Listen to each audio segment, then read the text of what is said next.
Hola, ¿qué tal?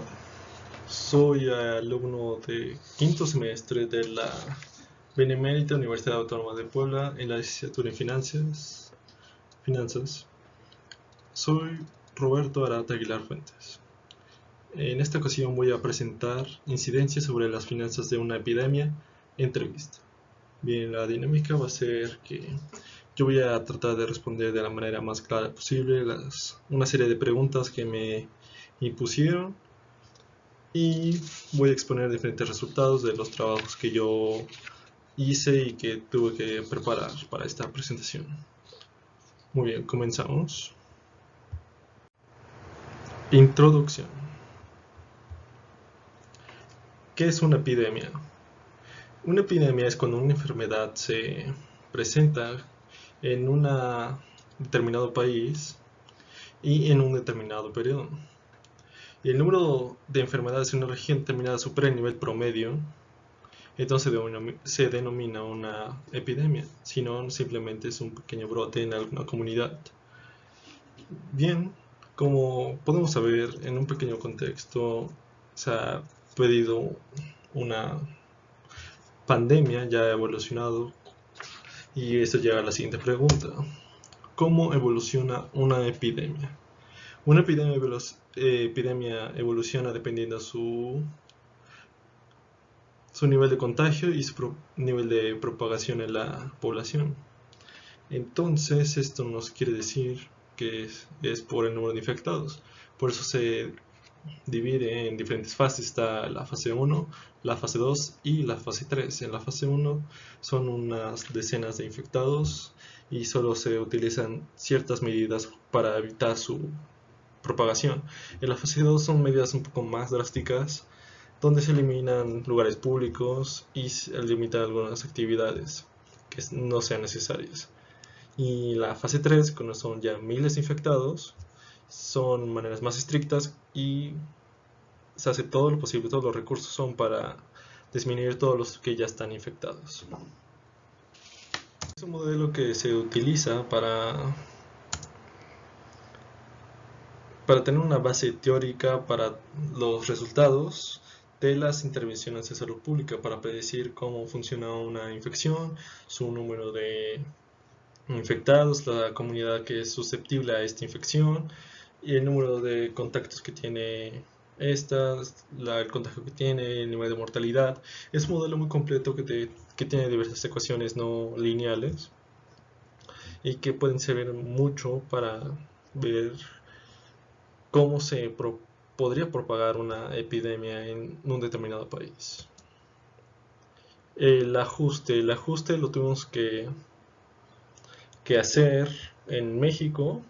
Entonces, pues, según los datos observados a partir del 19 de febrero, que cuando fue la fase 2, hubo una gran cantidad de casos, entonces eso sirvió como para comparar al modelo ya establecido que tenemos de predicción.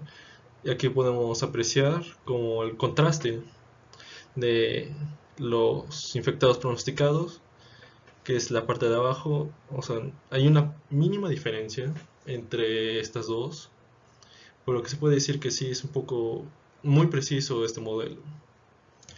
Y en cuanto al contraste en las muertes predecidas, vemos que está un poco alejado de la línea pronosticada, pero sí sigue un pequeño patrón y sigue la curva. Entonces, bueno, para este modelo determinamos, bueno, el supuesto que el contacto con las personas era de 18 personas. Y era el más acertado porque para ese trabajo utilizamos tres diferentes escenarios. Y bueno, posteriormente vamos a exponer un poco más. Muy bien, en cuanto a nuestros resultados y con las predicciones que nosotros hicimos, tenemos las preguntas de ¿cuándo se alcanzará un máximo en México? Señala la cantidad de hospitalizados potenciales y muertos. Bueno, con los resultados recopilados y con los supuestos que ya expusimos, se alcanzará el máximo del 7 de mayo de 2020, con un aproximado de 47.630 personas hospitalizadas y más o menos 13.583 personas fallecidas. La siguiente pregunta es los retos en la infraestructura de salud. ¿Cuáles son los mayores retos? ¿Son las camas, médicos o respiradores en salud para México? En mi opinión, creo que serían las respiradores, ya que las personas que se están hospitalizando actualmente en México son las que ya tienen complicaciones muy graves en las vías respiratorias.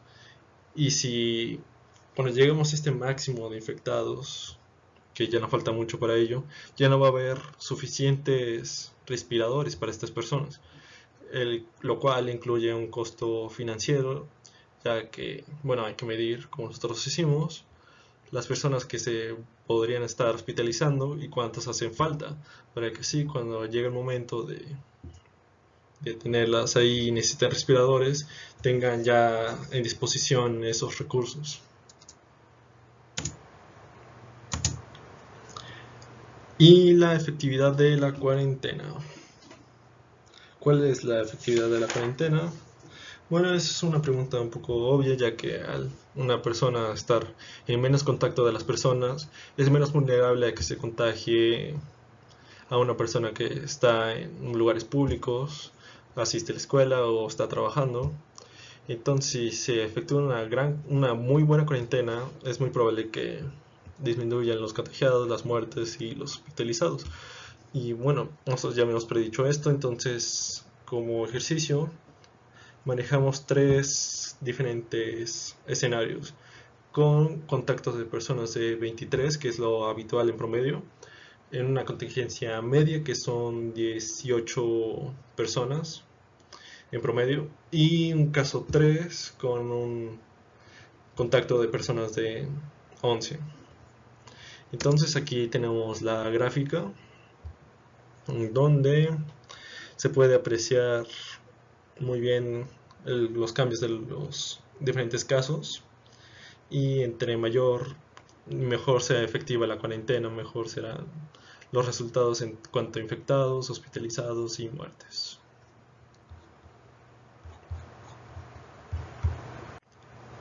Muy bien, en cuanto a otros datos importantes, tenemos la tasa de mortalidad esperada para México. Bien, para responder esta pregunta tuvimos que una serie de revisar una serie de datos y revisar un modelo de regresión lineal, el cual expone unos datos observados en Japón, donde analizan y comparan la correlación entre la tasa de mortalidad, el gasto público y el número de infectados hospitalizados. Y bueno, estos datos encontrados se pudieron determinar que, dependiendo del tipo, cuánto gasta el gobierno por cada paciente, menos será su probabilidad de muerte o su tasa de mortalidad. Esto no es, bueno, tiene un poco de sentido, ya que si una persona tiene acceso a mayores recursos, a los mejores doctores, a los mejores respiradores y todo un equipo completo para poder salir de esta enfermedad, obviamente tendrá menos probabilidades de morir. En cuanto a otra persona que no tiene muchos recursos o no cuenta con lugares en un hospital o no hay suficientes respiradores, y es necesario que todos tengan un respirador cuando ya tengamos complicaciones para respirar. Es un caso preocupante. Y bueno, en caso de México, se estimó que solamente tiene el presupuesto para gastar por cada hospitalizado $500 por persona. Esto con la modelo de regresión que ya habíamos mencionado, nos dice que la tasa de mortalidad esperada sería de 4.77. Y en comparación con Japón, esto es una tasa demasiado alta. ya que Japón cuenta con un presupuesto de aproximado de $13.500 por cada hospitalizado, y su tasa esperada de mortalidad sería de 0.49. Obviamente cada modelo tiene sus distorsiones, pero en este caso pues sí, tiene mucho sentido que pues la tasa de mortalidad en un sistema sanitario con el que contamos y las diversas restricciones que tienen los sistemas de salud en las zonas marginadas de aquí en México, pues es obvio que la tasa de mortalidad en países tercermundistas va a ser muchísimo mayor. Muy bien. ¿Cuáles son los costos de una campaña de vacunación? Bueno, en mi opinión, podría depender de cuántas vacunas se requieran, ya que para nos dejaron un ejercicio para determinar cuál sería el costo de esta campaña de vacunación y si toda esta campaña de vacunación se hiciera en un día. Entonces nosotros llegamos a la conclusión que si se invierten aproximadamente 1.000 millones de pesos, alcanzaría para comprar unas 17.000 vacunas. Entonces no es un número muy alto, pero yo creo que si se quiere hacer una campaña de vacunación para toda la población en un determinado tiempo, aunque sea muy largo, sí se tendría que invertir bastante, se tendría que hacer un pequeño cálculo entre toda la población y esos 1.000 millones, o sea, multiplicarlos. Pero en pocas palabras, si se quiere atender a esos hospitalizados, que son los que más le surgen en un determinado tiempo para bajar la tasa de mortalidad, sí se tendría que invertir unos 3.000 millones de pesos más. Y bueno, en conclusión, quisiera decir que esta enfermedad si no es tan mortal y no puede llevar muchas complicaciones.